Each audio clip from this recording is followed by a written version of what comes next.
자, 오늘 우리에게 주시는 올 한 해 마지막 말씀입니다. 올 한 해 마지막 말씀이에요. 바로 전도서 7장 8절에서 10절 말씀, 구약성경 954면에 있는 말씀이 되겠습니다. 전도서 7장 8절에서 10절 말씀, 구약성경 954면에 있는 말씀이 되겠습니다. 자, 우리 한 절씩 교독하신 후에 마지막 10절 말씀은 한 목소리 합독하도록 하겠습니다. 제가 먼저 8절 말씀 읽겠습니다. 일의 끝이 시작보다 낫고 참는 마음이 교만한 마음보다 나으니.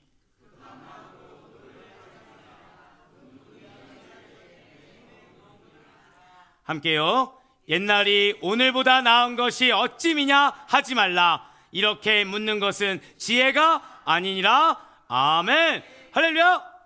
네, 주께서 너무나도 사랑하신 우리 모든 아데포의 교회 성도 여러분들, 특별히 한 해 동안의 감사함을 잊지 않고 내가 나댈 수 있는 것이 주 예수 그리스도의 은혜요, 그리고 우리가 또다시 나로 나아갈 수 있는 것이 주님의 은혜 아니면 살 수 없다라는 그 믿음의 고백을 가지고 이렇게 송구영신 예배 믿음으로 또는 가족을 사랑하는 마음으로 나오신 우리 모든 성도님들을 주님을 환영하고 축복합니다.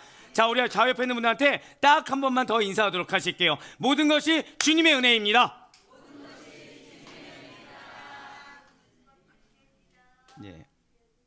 정말 주님의 은혜라고 고백하고 싶어지네요. 그렇습니다. 자, 오늘은 1년의 마지막 날이죠. 오늘 1년의 마지막 날입니다. 그리고 지금 이 시간은 2024년도의 이제 마지막 시간입니다. 언제나 그럴 수 있겠지만 특별히 올 한 해를 돌이켜 볼 때 우리들에게는 감사한 일이 많다라는 거예요. 자, 솔직히 한번 여쭤볼게요. 힘든 게 생각나십니까? 감사한 게 생각나십니까? 여러분들 항상 저의 기대를 항상 이렇게 뛰어넘으시는 것 같아요. 여기다 뭐라 썼을까요? 힘든 거라고 써놨어요. 근데 힘든 거에도 불구하고 저는 여기다 뭐라 썼을까요? 여기 살아서 같이 계시잖아요. 근데 이 설교를 무산으로 만들어 버리셨습니다. 너무 감사하죠. 그렇습니다. 올 한 해 돌이켜 볼 때 우리는 감사한 일들이 많습니다. 영상을 통해서 보셨던 것처럼 우리 교회 자체로 봤을 때는요, 개척 1년 만에 새 성전으로 이전한 이른바 아데포의 교회 제2기 광명시대를 맞이해서 주님의 특별한 돌보심과 도우심으로 성장과 성숙을 일궈낼 수가 있었다는 것이죠. 주님의 은혜가 맞아요. 하지만 누구를 통해서 역사하신 걸까요? 먼저 1년 동안 이렇게 찬양과 반주로 수고해 주신 우리 찬양팀과 세션팀께 다시 한 번 더 감사 말씀드리겠습니다.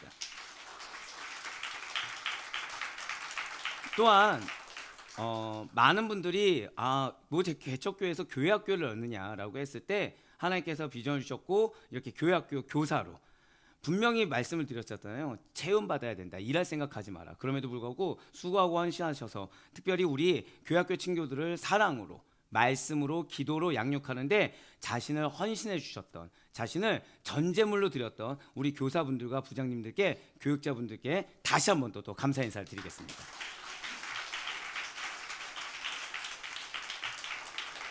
뿐만 아니라, 자, 여러분들 어떻게, 저는 예민한가요? 그냥 이렇게 수더분한가요? 와, 이게 이렇게 통일성이 있네요. 단 한 명도 없이, 주저함도 없이 예민함이 딱 나오네요. 괜찮아요. 여기 써놨어요. 그런 저를 잘 도와주시고 교회 어려운 살림살이와 이 부족한 예민한 담임 목사의 목회를 돕는 일에 힘써 주신 우리 당회원분들, 그리고 재직 여러분들께 다시 한 번 더 감사 인사드리겠습니다.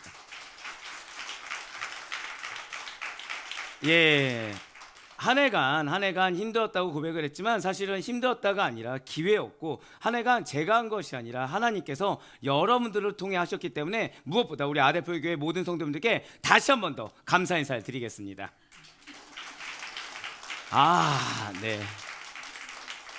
얼마 전에 저희 이제 협동 목사님이 오셨잖아요. 지금 참고로 저희 교수님들이 지금 뭐 이집트다, 영국이다, 지금 선교다 보니까 되게 바쁘세요. 연말 되면 좀 바쁘십니다. 왜 안 계시나라고 궁금해하시면 안 돼요. 자, 오셨을 때 저희 장로님이 하신 말씀이 있었어요. 우리 목사님은 허리가 없다. 우리 목사님은 목이 없다. 이게 무슨 뜻일까요? 짱딸만하다 이런 뜻이 아닙니다. 잘 수그린다는 뜻인데 마지막까지, 올 한 해 마지막까지 수그리게 하셨네요. 내년에는 또 어떨까요? 사람은 한결같아야 되죠. 내년에도 열심히 고개 숙인 자로, 겸손한 자로 목회를 하도록 하겠습니다. 사실 담임 목사님 저 개인적으로도 지난 1년 동안을 돌아보면 감사한 일들이 굉장히 많다는 거예요. 맨 처음에 사역을 시작했을 때, 학업을 했을 때 교수님이 가르쳐 주셨던 걸 생각났습니다. 뭐냐면 목회자는 이 목회라도 하지 않으면 지옥 가기 딱 좋은 영혼이다. 그럼 목회를 왜 해야 되느냐? 섬기라고 하는 것이다. 그러니까 평생 양을 섬기는 자세를 잊지 말라라는 말씀이 이렇게 생각났더라고요. 야, 이렇게 다 같이 고개를 주걱거리시다니. 예, 예, 잘 섬기겠습니다. 예, 맞아요. 많은 분들의 기도와 사랑 그리고 도우심이 연약한 저의 목회에 아주 큰 힘이 되었습니다. 그분들의 기도 그리고 그분들의 사랑, 그분들의 헌신, 그분들의 도우심 덕분에 이 시간까지 제가 목사로 여기 서 있을 수 있었고, 또한 이 시간 여기에 서서 여러분들과 은혜를 나눌 수 있음에 다시 한 번 더 감사를 드려요. 더불어서 목사는 말씀을 전해야 됩니까? 아니면은 저 개인의 소리를 전해야 됩니까?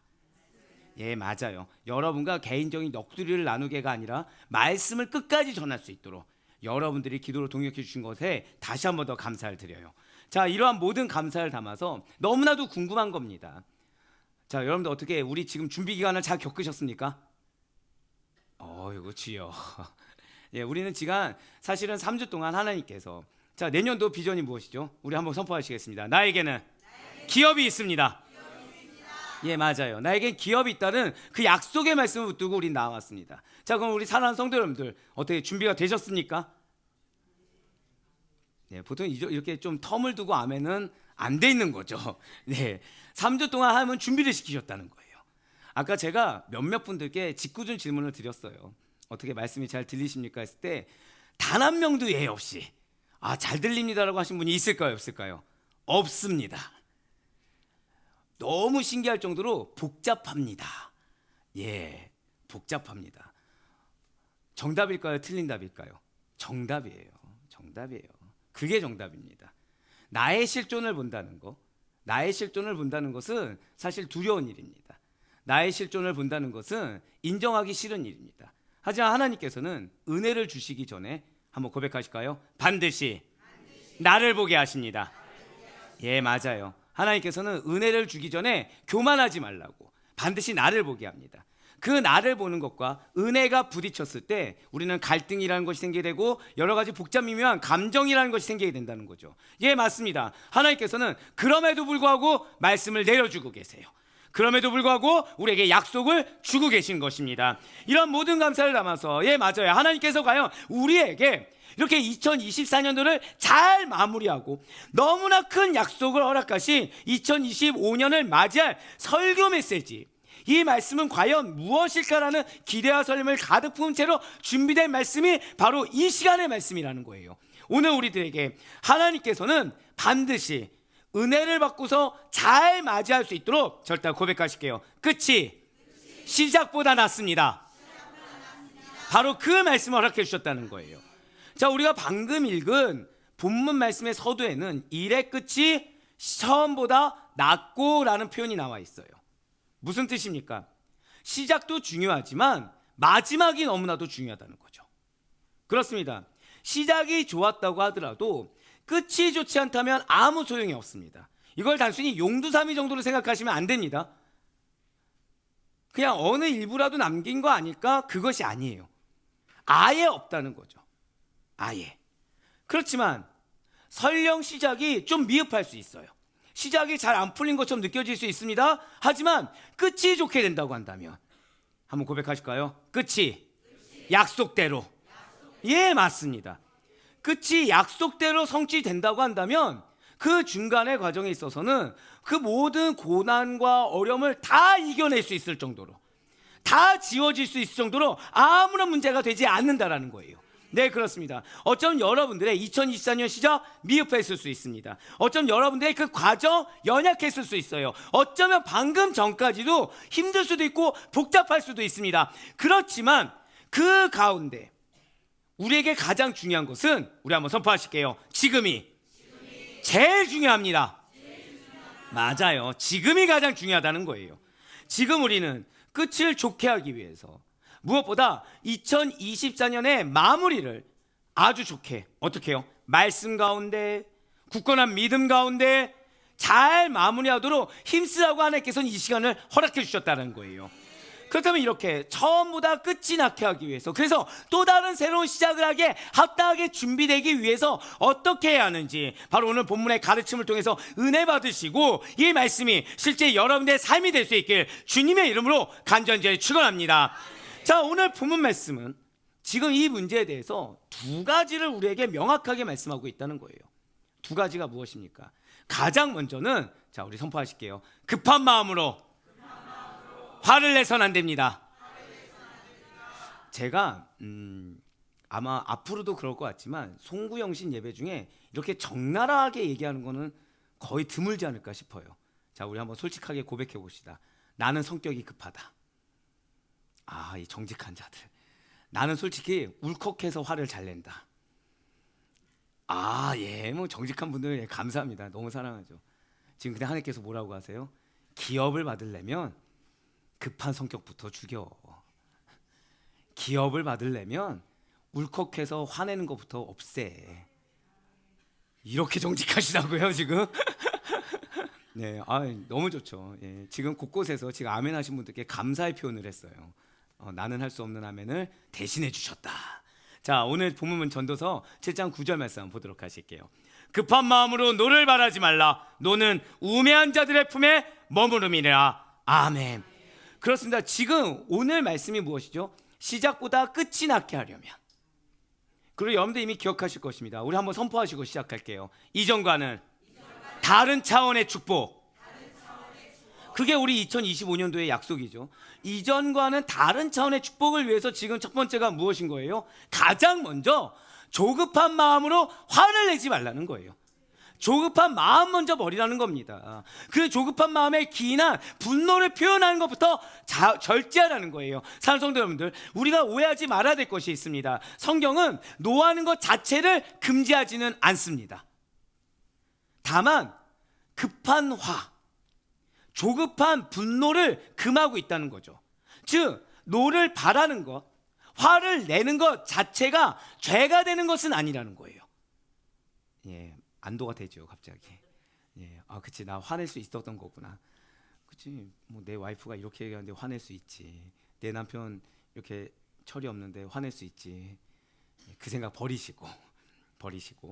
자, 그래서 사도 바울 역시도 화내는 것 자체가 죄는 아니라는 의미에서 에베소서 4장 26절을 통해서 이렇게 말을 하고 있어요. 분을 내어도 죄를 짓지 말며 해가 지도록 분을 품지 말고. 아멘. 지금 분을 내어도 죄는 지어서는 안 된다라고 사도 바울이 명확하게 말을 해주고 있습니다. 이는 분노 자체가 죄는 아니라는 거예요. 그렇지만 급한 분노, 조급한 화라는 것은 분명히 문제가 있다는 것이죠. 왜입니까? 잘 기억하세요. 급한 분노는 반드시 죄가 파생되게 되어 있습니다. 조급한 분노는 무엇이 나오게 된다고요? 죄가 나오게 된다는 거예요. 그렇습니다. 분명 여러분과 저도 예수님을 믿어 거듭난 성도도 분노를 표현할 수는 있습니다. 아니, 정확히는 이 세상을 악이 관영하고 있기 때문에 분노하지 않을 수는 없다는 거죠. 하지만 모든 분노가 유익한 것은 아니다라는 사실을 명심해야 된다는 거예요. 그렇습니다. 모든 분노가 다 같은 분노는 아닙니다. 분명히 분노에도 차이가 있어요. 분노에도 두 가지 차이점이 존재합니다. 첫 번째는 건설적인 분노가 있고요. 두 번째는 파괴적인 분노가 있다는 거예요. 건설적인 분노의 대표적인 사례가 바로 예수 그리스도의 분노이십니다. 예수님께서 예루살렘에 입성하셨어요. 성전에 가셨을 때입니다. 자, 그곳에서는 돈을 바꾸는 환정상과 재물을 파는 장사꾼들이 성전을 더럽히고 있었다는 거예요. 이에 예수님께서는 지금 그들을 향해 만민이 기도하는 하나님의 집을 지금 강도의 소굴로 만들었다라고 분노하시면서 그들을 성전에서 내쫓으셨다는 것이죠. 또한 예수님께서는 바리새인들의 그 어떤 형식적으로 외식적인 신앙을 책망하실 때도 분노하셨다는 거예요. 자, 이러한 분노가 뭐예요? 바로 건설적인 분노라는 거죠. 의분인 것입니다. 그런데 이러한 그러면 의분은 예수님과 내신 것이냐? 아니라는 거예요. 지금 의로운 분노, 건설적인 분노는 사도 바울 역시도 마찬가지였다는 것이죠. 사도 바울은 아테네 사람들이 알지 못하는 신까지 섬기는 우상 숭배의 현실을 목도하게 됩니다. 그리고 매우 분노하게 돼요. 매우 분노하게 됩니다. 이 역시 건설적인 분노입니다. 그럼 사도 바울만 또 이렇게 의로운 분노가 나오게 되나요? 모세 역시도 마찬가지라는 것이죠. 광야에서 이스라엘 백성들을 인도할 때 그들이 하나님을 원망하는 것을 보고 분노합니다. 이 또한 건설적인 분노예요. 그렇습니다. 이렇게 건설적인 분노, 의로운 분노가 있죠. 반대로 어떤 분노도 있는 거예요? 파괴적인 분노도 있는 것입니다. 그 대표적인 신뢰가 바로 가인의 분노입니다. 자, 가인과 아벨은 동일하게 자신들의 소출로 하나님께 제사를 드렸어요. 그래서 가인은 곡식으로 제사를 드렸고 아벨은 양으로 제사를 드린 것입니다. 근데 여러분들 잘 아시는 것처럼 하나님께서는 이 둘 모두의 제사를 다 받으신 것이 아니라는 것이죠. 아벨의 제사는 받으셨어요. 하지만 반면에 가인의 제사는 받지 않았다라는 것입니다. 자, 그러자 가인은 분노해 버렸어요. 왜 하나님께서 내 것은 받지 않고 왜 하나님께서는 지금 아벨의 것을 받은 거야? 지금 중요한 것이 무엇이에요? 하나님께서 안 받으셨다. 왜 내 거 안 받으셨지? 나의 무엇이 문제지? 여기에 포커스를 둔 것이 아니라 아니 왜 내 것은 안 받고 이 사람 것은 받아? 상대적인 박탈감, 부정적인 감정으로 쉽게 분노를 내어버렸다는 거예요. 절대 고백하실까요? 왜인지 분별하라. 바로 그거예요. 분별을 해야 되는데 분별하지 못하고 일단 먼저 감정적으로 내뱉기 일쑤였다는 거죠. 감정적으로 저질러 버렸다는 것입니다. 그러죠. 그러한 분노의 화살이 누구에게 향합니까? 그냥 마음속에 이렇게 파괴적인 분노, 박탈감 이걸로 끝나게 됩니까? 아니면 화살의 대상이 있습니까? 대상이 있었죠. 자연스럽게 아벨에게로 향한다는 거예요. 이것은 일견 당연합니다. 왜냐하면 저다 고백하실까요? 파괴적인 분노는 상대적입니다. 이걸 기억하셔야 돼요. 파괴적인 분노는 상대적이기 때문이라는 거예요. 그러니 문제가 생기죠. 상대적이면 결과가 있겠습니까? 없겠습니까? 결과가 있다는 거예요. 문제는 그 결과라는 것입니다. 가인은 그러한 부정적인 감정에서 기인한 분노로 말미암아 아벨을 쳐 죽였습니다. 직성대로 했죠. 여기 따라 자신이 책임을 지게 되었어요. 그 자신도 유리한 자가 되고 말았다는 것이죠. 이러한 가인의 분노가 바로 파괴적인 분노입니다. 역시 가인에게서 끝납니까? 아니에요. 또한 민수기 20장을 보시면 모세가 아까 모세는 어떤 이였죠? 의로운 분노, 건설적인 분노를 내는 자였는데 모세 역시도 파괴적인 분노를 일으켰다는 거예요. 물로 인한 백성들의 원망을 들었습니다. 분노를 이기지 못하고 반석에서 물을 낼 때 지팡이로 2번을 내리쳤다는 거예요. 왜죠? 왜 그것이 문제가 되는 것입니까? 분명 하나님께서는 반석에게 명령하여 물을 내게 하라 라고 하셨는데 모세는 명령한 것이 아니라 합당한 이유가 있죠. 이 백성을 보세요. 하나님 당신을 이렇게 경홀히 여깁니다. 이 백성을 보세요. 하나님 당신을 무시하고 있습니다. 언제까지 이들의 패역함이 계속돼야 됩니까? 라는 지금 모세의 분노에 자기 것이 있습니까? 없어요. 모세의 분노 중에 이기적인 것이 있습니까? 없어요. 하나님을 위한 분노입니다. 그런데 절대 고백하실까요? 불순종은 파괴적입니다. 이걸 기억하셔야 돼요. 말씀하신 그대로가 아니라 하나님이 말씀하신 것이 기준된 것이 아니라 내가 그 백성들에 대한 반응을 판단해 버렸어요.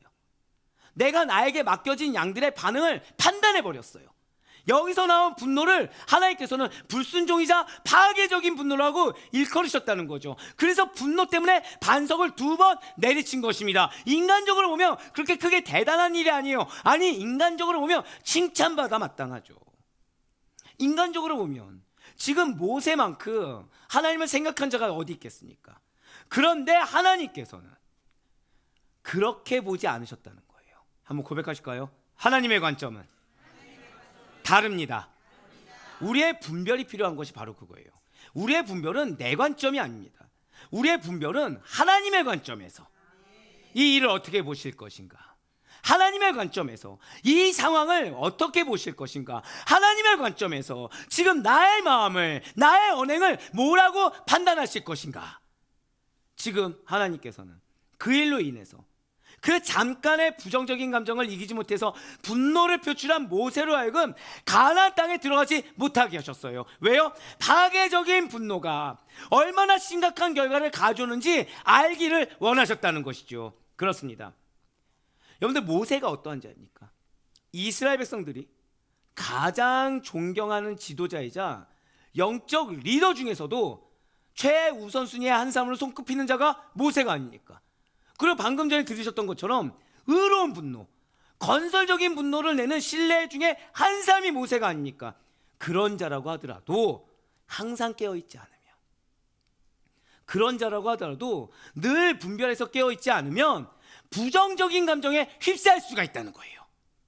부정적인 감정에 휩싸여서 내가 받아 누릴 분깃을, 오늘 새벽에 르우벤처럼 그 감정 하나 때문에 내가 받아 누릴 분깃을 받지 못하는 안타까움에 처하게 된다는 것이죠. 맞습니다. 비록 하나님을 믿는 신앙인이요, 믿는 자들의 지도자라고 하더라도 그동안의 일생 가운데 시작부터 지금까지 잘 이끌어왔다고 하더라도 이처럼 건설적인 분노가 아니라 파괴적인 분노를 그 끝에서라도 표현할 수 있다는 사실을 잊지 마시길 바라요. 그렇기 때문에 여러분과 저는 지금 이 시간이라도 깨어 있어야 됩니다. 언제나 스스로를 지금 이 시간이라도 돌아볼 수 있어야 되는 거예요. 그래서 나도 모르는 사이에, 아니 정확히는 스스로가 스스로에게 인간적인 당위성을 부여할 수 있을 것 같은 그런 상황에서조차 이러한 파괴적인 분노를 표출하지 않을 수 있도록 조심하고 또 조심할 수 있어야 된다는 거죠. 그래서 사도 바울이 에베소서 5장 17절 말씀을 통해서 이렇게 권면하고 있는 것입니다. 그러므로 어리석은 자가 되지 말고 오직 주의 뜻이 무엇인가 이해하라. 거꾸로 말씀드릴까요? 주의 뜻이 뭔지를 모르면 어리석은 자가 될 수밖에 없는 겁니다. 그러니까 나는 맞다고 생각했어요. 결과가 좋지 않은 거예요. 나는 이것이 옳다 생각했어요. 근데 결과가 없는 겁니다. 왜죠? 하나가 결여돼서예요. 주의 뜻입니다. 주의 뜻이 무엇인지 분별하는 그 하나 결여됨이 나로 하여금 어리석은 결과를 만드는 거예요. 주의 뜻만 안다고 한다면, 자, 오늘 새벽에 르우벤을 듣지 않았습니까? 르우벤 뭔가 다른 것이 필요한 것이 있었나요? 아니요, 필요한 것이 없었어요. 르우벤은 가만히만 있었어도 됐습니다. 그럼 그는 장자의 축복을 받을 자였죠. 그런데 그 감정을 이기지 못한 거예요. 그 순간적인 조급증을 이기지 못한 거예요. 그 충동적인 감정을 어떻게든 해소했어야 되는 거예요. 그 결과 자신이 받을 분깃을 스스로가 포기해버렸습니다. 지금 모세 역시 마찬가지죠.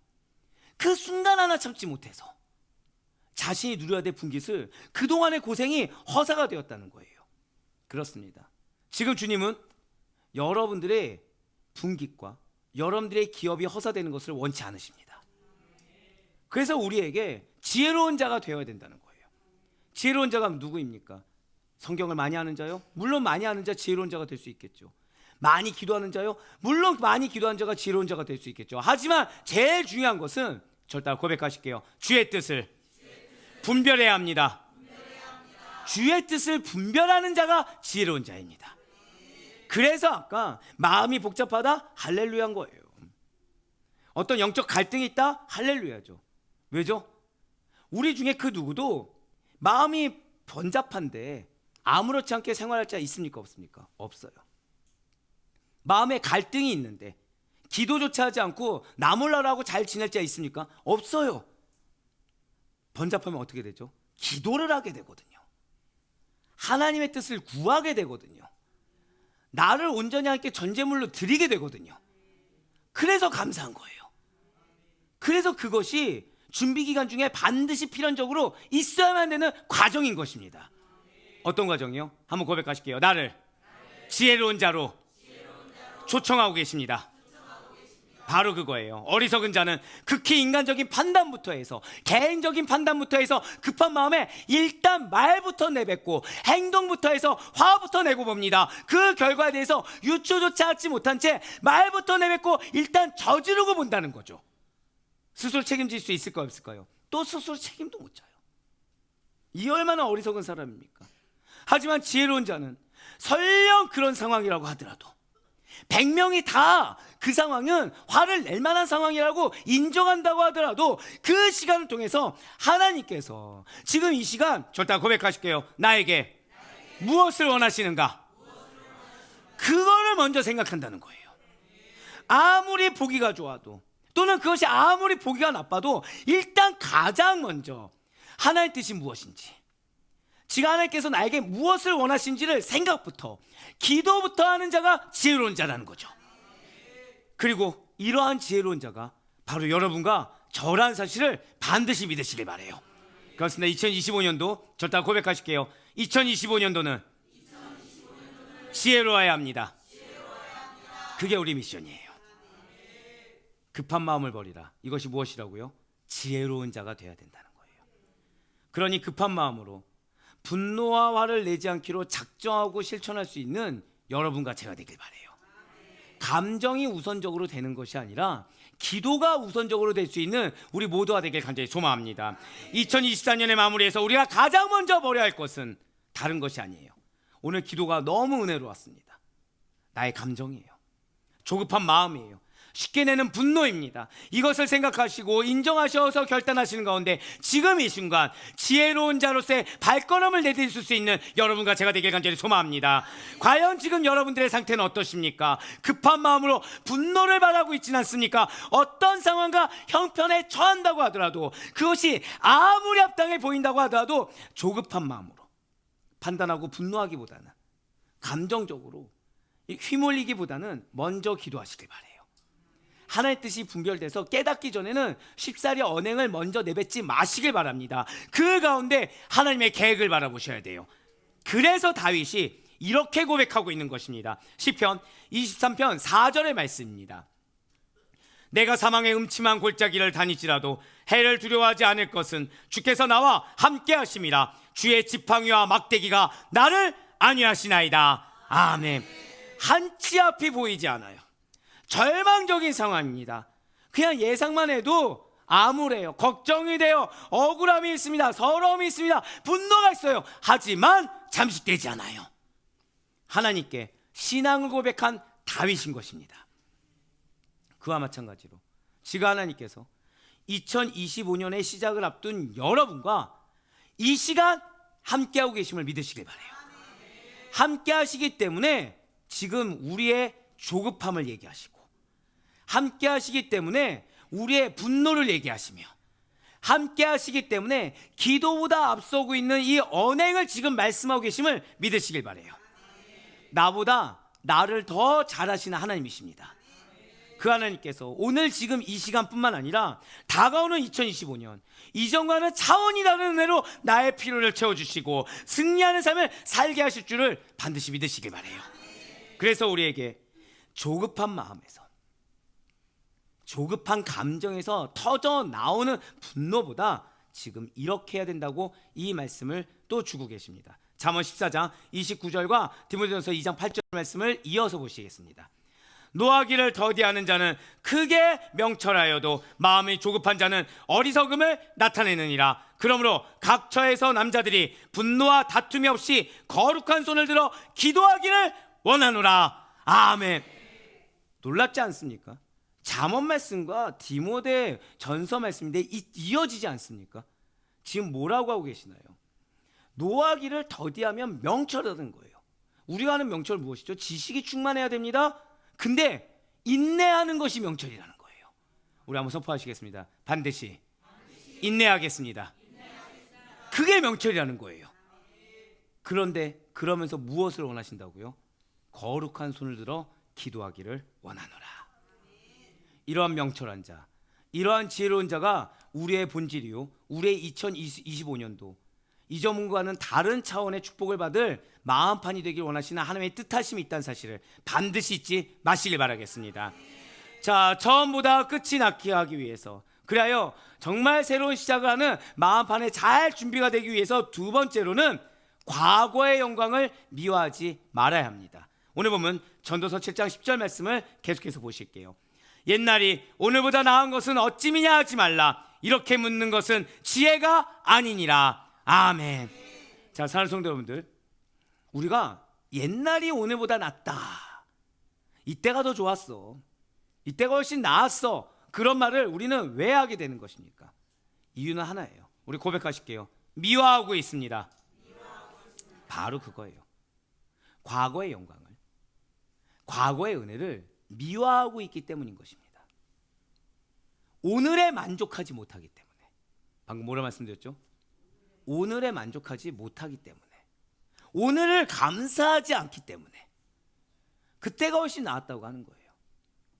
하지만 이렇게 옛날이 좋다고, 옛날에 집착을 하고 옛날을 그리워하는 것은 영적으로 스스로에게 아주 큰 손실한 사실을 기억해야 돼요.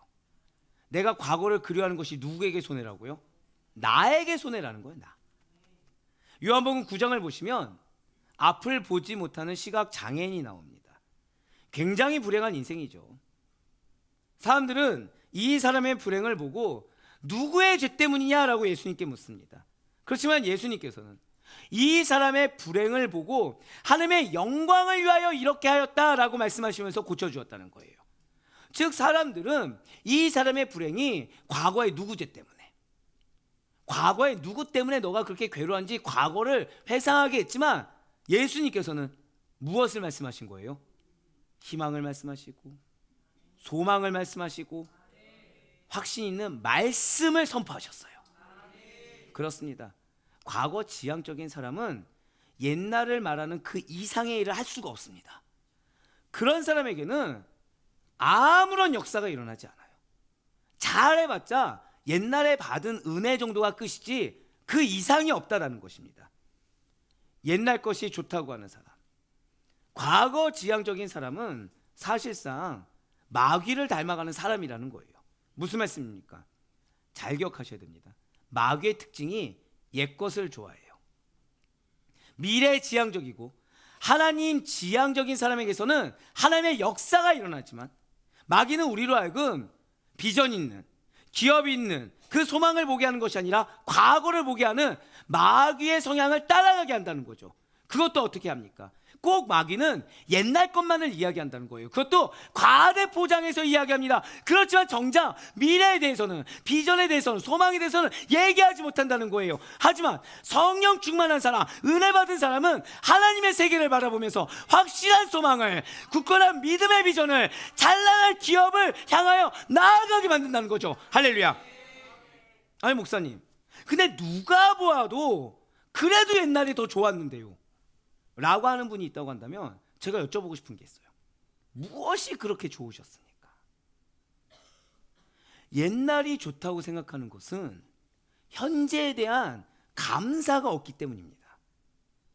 즉 현재 내 삶에 하나님이 어떻게 개입하고 계신지를 모르고 있는 거예요. 안 보이는 겁니다. 결국 옛날이 좋다 하는 것은 나 스스로 지금 내가 믿음이 없다라고 증명한 거나 동일하다는 거죠. 나 스스로 지금 나 하나님과 친밀한 교제를 이루고 있지 않습니다. 하나님이 나에게 무엇을 주신지 내가 모르고 있습니다라고 스스로 고백하고 있다는 거예요. 그러다 보니 미래에 대한 희망 갖지 못합니다. 아무리 말씀을 선포해도 그 말씀이 내 것이 아닌 거예요.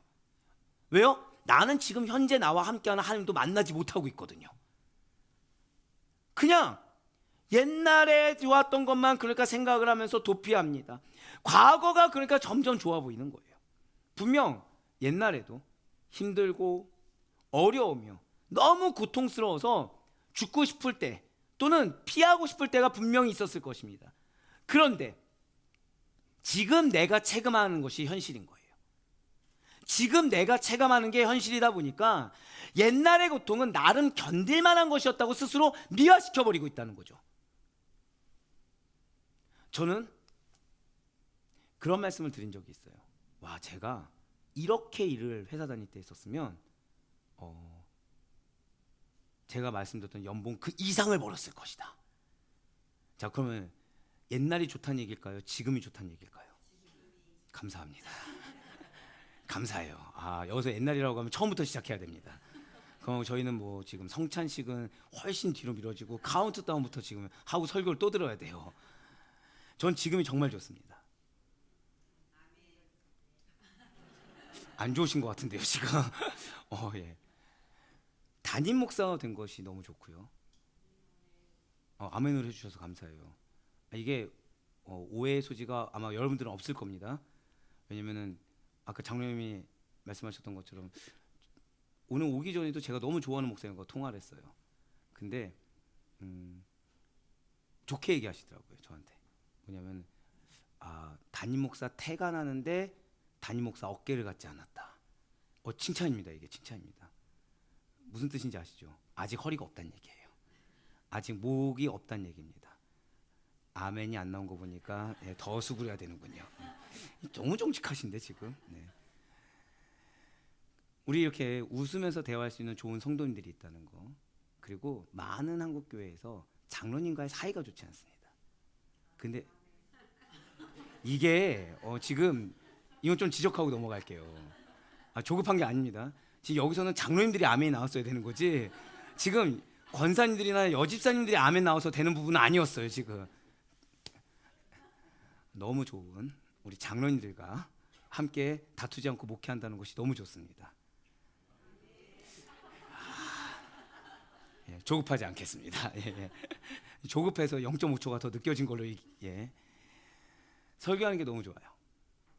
설교하는 게, 제가 어디 가서 그런 생각을 해요. 아무리 말씀을 연구해도 여러분들이 계시기 때문에 사실은 이제 이쪽만 보고 설교해야지 자존감이 올라갈 것 같습니다. 지금 한 장로님이 저에게 그런 말씀해 주셨어요. 야곱에 대해서 이렇게 다양하고 풍성하게 들을 수 있는 것이 은혜다. 저는 사실 거꾸로 말씀드리고 싶어요. 우리 성도님들이 있기 때문에 야곱이 이렇게 풍성해질 수 있는 겁니다. 또 이런 건 아멘. 저 느끼셨죠? 지금 어느 순간부터 이쪽 보고 얘기하고 있어요. 지금 좀 기대감을 가지고. 네, 지금 저한테 이쪽 보고 하라고 갑자기 카메라가 저쪽을 향하고 있어요. 지금. 네, 부족함 없이 밥 먹을 수 있다는 것도 되게 행복하더라고요. 제가 원래는 금식을 더 일찍 들어갔어야 되는데 감사하게 새가족분들이 많이 오시면서 금식 기간을 일주일을 더 넣는데 그 일주일간이 해피했습니다. 그러더니 오늘 어떤 분이 뭘 가져왔어요? 참고로 저 붕어빵 되게 좋아하거든요. 붕어빵을 쓱 가져와서, 목사님 금식 중이신가? 뭐 어쩔 수 없죠. 싹 가서 성도님들 걸로. 세상에 저렇게 좋아하실 줄이야. 근데 그것도 너무 감사한 거예요. 왜냐? 40일 뒤에 주겠죠. 마음으로 아멘한 걸로 받을게요. 네네. 분명 과거에는 설교를 하고 싶다고 해도, 여러분들 동안성전 아마 기억하실 거예요. 동안성전은 제가 설교 한번 하면 목이 나갔습니다. 근데 지금은 똑같이 목이 나가더라도 정도가 좀 달라요. 지금은 너무나도 설교하기 좋은 환경, 그리고 밥도 언제든지 먹고 싶을 때 금식만 아니라 먹을 수 있는 환경. 게다가 저는 사실 몸이 좀 좋은 편은 아니에요. 또 앞에서 이렇게 막 텐션 높게 선포한다고 해서 좋나 보다 아니에요. 다리가 후들거립니다. 그래서 신발이 편해야 돼요. 그럼 요즘 편한 기능성 신발이 있을까요, 없을까요? 있어요.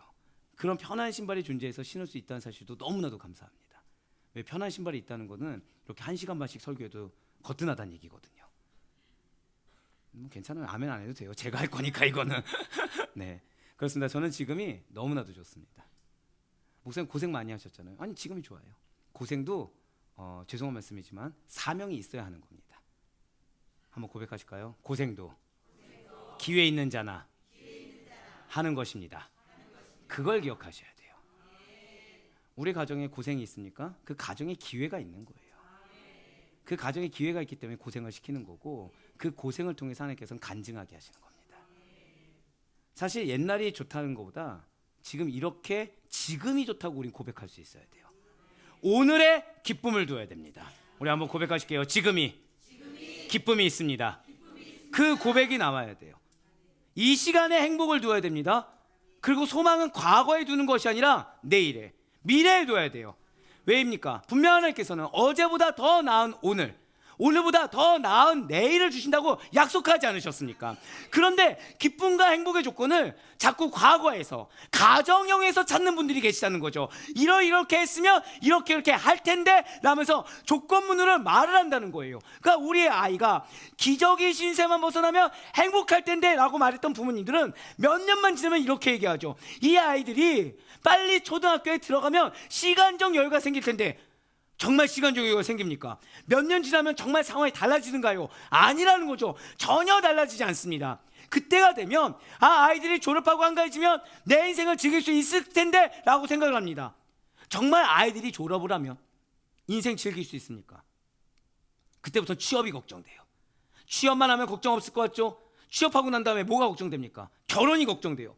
또 결혼만 시키면 끝납니까? 갑자기 자녀들이 걱정됩니다. 이제 손주를 봐야 되는 거죠. 손주를 태어나면 끝납니까? 왠지 내가 봐줘야 될 것 같은 거예요. 말로는 뭐라 하죠?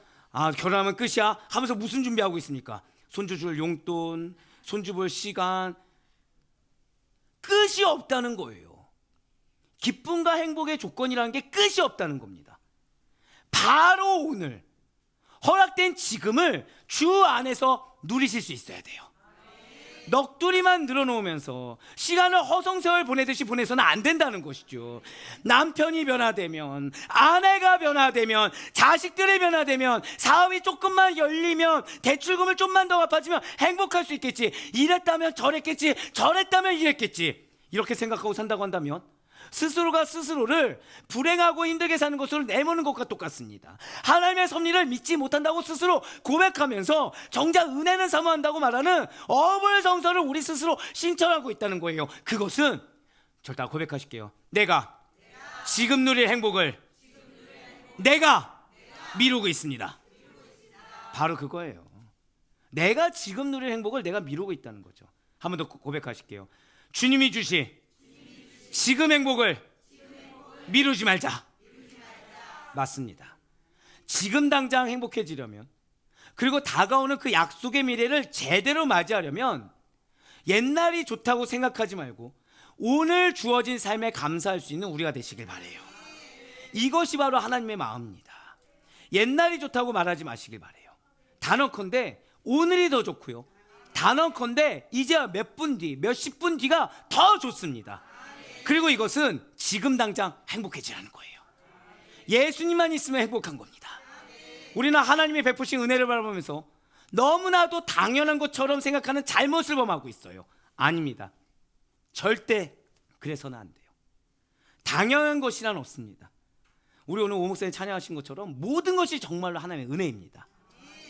우리가 당연하다고 생각하는 것 때문에 감사하지 못하고 옛날 것이 좋다고 말하는 사람이야말로 스스로에게 예비된 분깃을 누리지 못하는, 있는 것조차 스스로가 내어차는 어리석은 사람이라는 것이죠.